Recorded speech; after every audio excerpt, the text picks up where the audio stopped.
Il n'est pas nécessaire que celui qui prêche la croix recourt aux paroles persuasives de l'éloquence et de la sagesse humaine pour que la puissance de Dieu se manifeste et rende cette prédication féconde. Au contraire, l'apôtre nous avertit que ceci voilerait le message, le cacherait. Christ m'a envoyé pour annoncer l'évangile, non avec les discours de la sagesse, de peur que sa croix ne soit rendue inutile. 1 Corinthiens 17. Cela expliquerait-il pourquoi chez tant d'individus la connaissance de la croix de Christ reste inutile, sans fruit, sans provoquer la transformation de la vie. Le prédicateur peut rendre inutile la croix de Christ. Quelle redoutable responsabilité. Le Fils de Dieu a livré son âme à la mort pour le salut éternel des hommes. Et ses messagers, ses serviteurs peuvent rendre son sacrifice inutile. Quelle pensée redoutable. Mais comment cela se peut-il faire? Comment la sagesse humaine peut-elle rendre stérile la prédication de la croix?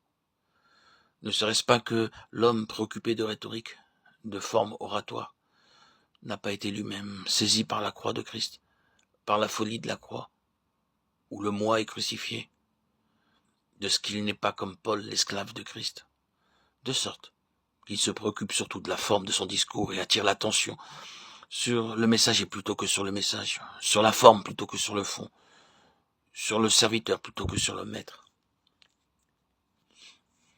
N'avons-nous pas le droit de penser que la prédication de la croix doit être le message qui touche le plus directement, le plus profondément, le cœur du Père? Et ne comprenons-nous pas qu'il refuse de bénir quiconque se sert du message au lieu de le servir? Dieu refuse que ceux qui annoncent la mort de son Fils en dérivent quelques gloires pour eux-mêmes, quelques encens. La tragédie du calvaire doit être présentée à un monde qui meurt dans toute sa tragique réalité. Et des fleurs de rhétorique y sont aussi peu à leur place qu'il eussent été autrefois de vraies fleurs tressées ou suspendues à la croix par les témoins de l'agonie en Golgotha. D'ailleurs, le thème même du calvaire ne se prête pas aux dissertations. Il n'y a rien dans la croix, rien dans son horrible réalité, rien dans la prédication de son message qui puisse servir d'aliment à la vanité ou à l'orgueil. Il faut que ceux qui annoncent la croix soient eux-mêmes crucifiés par la prédication du calvaire. Il faut qu'ils aient expérimenté en eux-mêmes la puissance du message pour que le Saint-Esprit puisse rendre témoignage à leur prédication, comme il le fit pour celle des apôtres. Les seuls témoins de la croix pouvaient prêcher la croix. Les seuls témoins de la résurrection pouvaient prêcher la résurrection. La croix, la résurrection était pour eux plus que des faits historiques, plus qu'une doctrine, plus qu'une vérité essentielle. J'ai l'impression que c'est d'hier que Christ est mort, disait Luther, pour exprimer à quel point la passion lui était présente à l'esprit.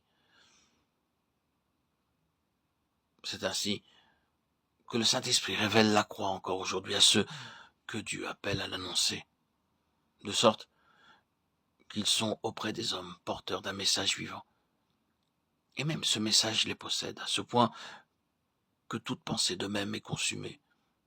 Ils ne s'inquiètent plus de la condamnation ou des louanges. Mais le cœur brisé par l'amour qui leur a été révélé, ils proclament aux pécheurs que leur seule espérance est dans la mort du Fils de Dieu. L'apôtre Paul eut cette révélation du calvaire. Il comprit ce qu'était pour le Père l'immolation du Fils, dans la mesure où l'homme peut pénétrer la pensée du Père. Il comprit ce que furent pour le Fils ces années passées au milieu des enfants, des hommes, années d'humiliation qui aboutirent au supplice, à cette croix acceptée à cause de ses répercussions universelles et éternelles, à cause de la joie, de la plénitude de joie qui en devait découler.